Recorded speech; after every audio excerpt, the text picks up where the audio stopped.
پہاڑی زبان میں اپڈیٹ سنیے۔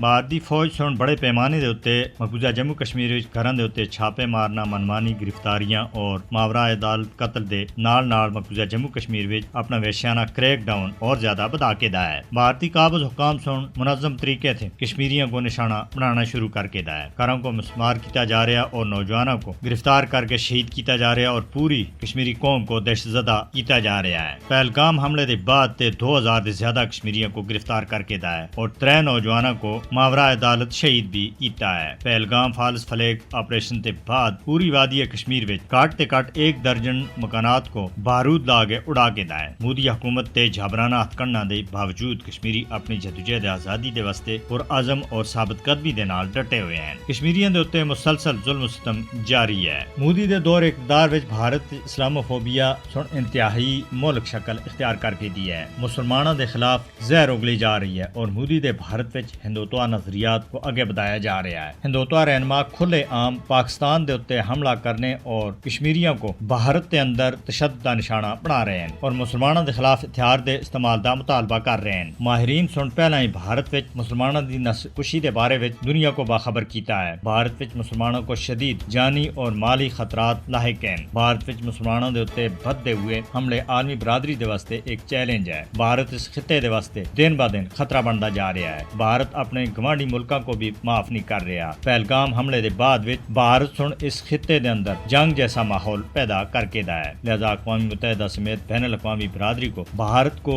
اس کشیدگی دے روکنے دے واسطے اپنا کردار ادا کرنا ہو سی۔ ایسا نہ ہو ہے کہ عالمی برادری دی غفلت کسی بڑے تباہی دا پیش خیمہ بن جلے۔